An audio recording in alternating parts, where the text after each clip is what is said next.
From Fox 55 Sports, this is The Locker Room.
With that, we say good evening to you. Welcome inside the locker room, joined as always by my partner, Peter Hood. My name is Justin Prince. Thanks for sticking with us tonight. We've got another action-packed half hour in store for you. We're talking college basketball, college baseball, college softball, plus the Comets and Mad Ants both in action on Friday. But Pete, per usual, we begin with high school hoops. Yeah, and the countdown to Hoosier Hysteria 2021 is officially on. The boys state tournament begins on Tuesday. Semifinals and finals set for next Friday and Saturday. But Prince, first we got to put a bow on the regular season. Several teams all across the area doing just that tonight as they try to take advantage of one final tune-up before the real fun begins next week. Yeah, for now, though, we're going to take our night up to Turtletown.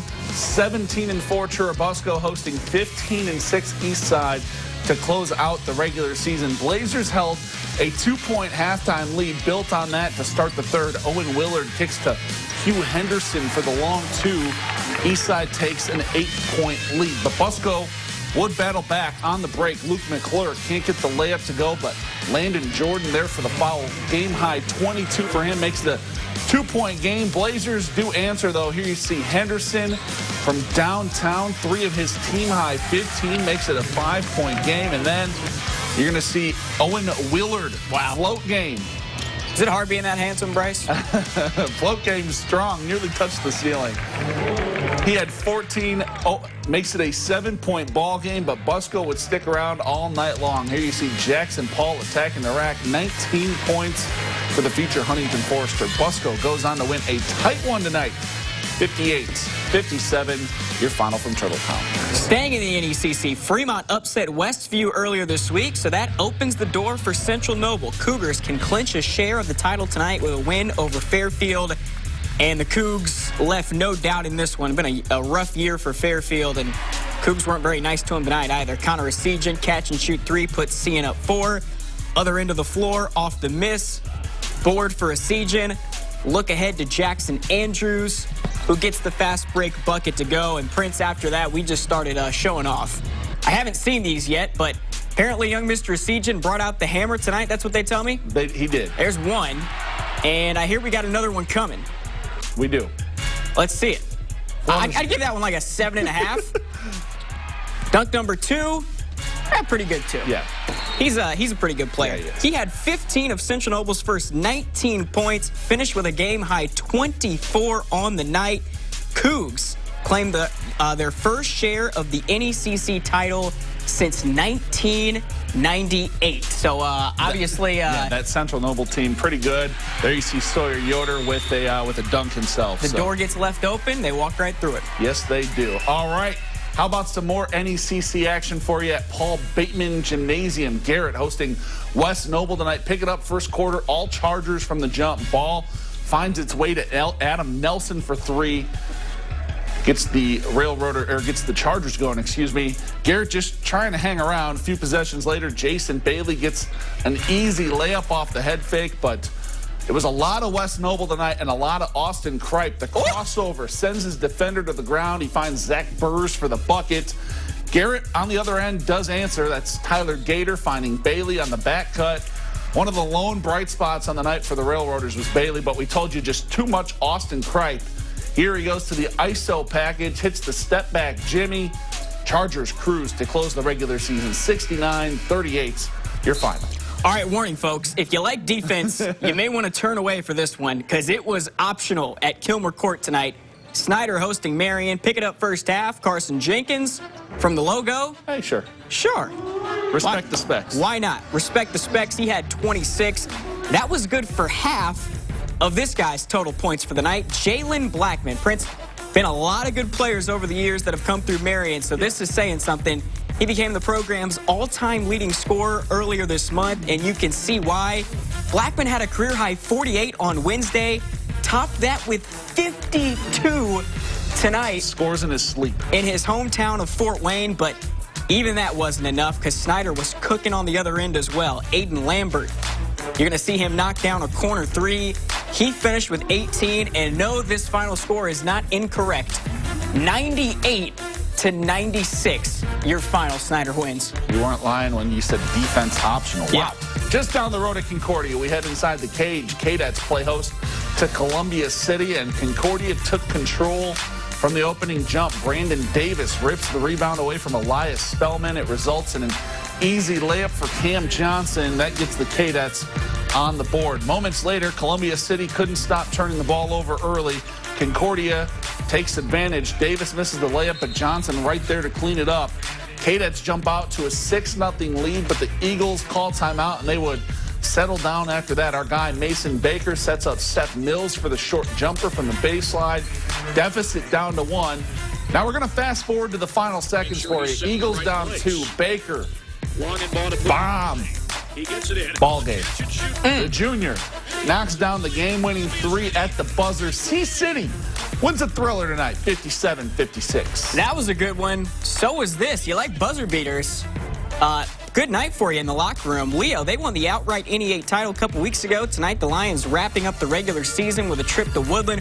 Warriors just got housed by Eastside a couple nights ago, but they were ready to play tonight. Alex Miller puts Woodland up 6 with that 3. He had 13, but the Lions come roaring back. Blake Davison snaking his way to the bucket. Two of the Indiana Tech commits 10 points, cuts the deficit to 2.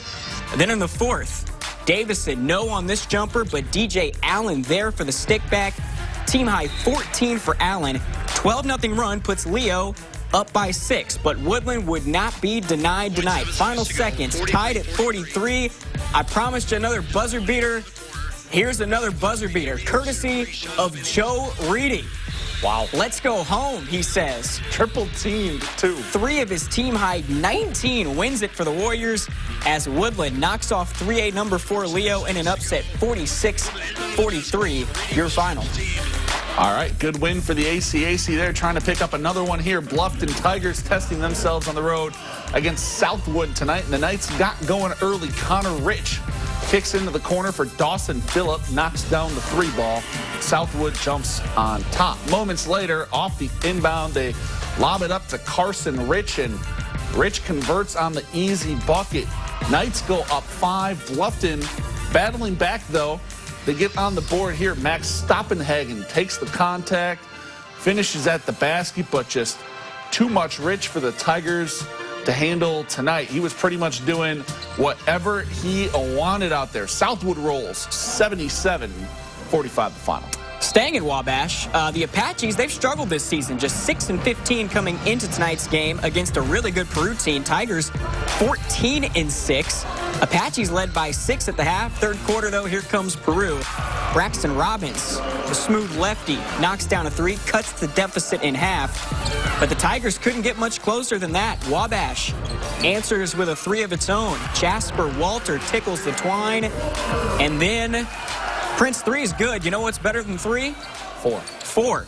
Joseph Leland, the long line, plus the foul. Wabash They hold on to win in an upset. All kinds of upsets tonight. No kidding. 68-59, your final. And it is time for our play of the night. We're going to take you on back up to Albion. Mr. Eastsidien, he's the Central Noble all-time leading scorer. He's only a junior, picking up D1 offers left and right, it seems like. And my man was putting on a show for the crowd in Albion tonight. Those 2 dunks, couldn't pick just one for him. Those 2 dunks are our play of the night from young Mr. Eastsidien. He finishes with 24 after going off for 15 in the first quarter alone. Would certainly love to see him stay home and play his college ball at Purdue Fort Wayne. I think Coach John Kaufman would as well. Obviously, got to make the best decision. Connor's got to make the best decision for him and his family, but I think a lot of people around here would love to see him play his college basketball in a Mastodon uniform. So, sectionals start next Tuesday. Hard to believe. Putting you on the spot here. What are you most looking forward to as you look ahead to sectionals? All the driving we're going to have to do. It's going to be quite a bit. No games in the city of Fort Wayne this year. They're spreading us out. No, I'm looking forward to a lot, though. Obviously, we've got Homestead and Blackhawk both looking good to be favored in 4A and 2A. Blackhawk coming off of what should have been probably their second straight state title a year ago. Homestead right now 22-0 undefeated, looking really good, but 4A's in the gauntlet, so we're going to see what's happening, but looking forward to those two for sure. Yeah, really interested in 2A. Obviously, Blackhawk's the team to beat, but that sectional with Westview, Churubusco, Central Noble, Eastside, one of the toughest 2A sectionals in the state, probably one of the toughest in the state regardless of class. So going to be really interesting to see who can navigate their way through that to probably earn a spot to play Blackhawk in regionals. Obviously, don't want to hand Blackhawk a sectional title. They got to go earn it, but they're certainly the favorite down in Bluffton. So 2A is going to be really interesting. And then, like you said, Homestead Carroll potential regional would be pretty enticing as well. So lots to look forward to. Yeah, absolutely.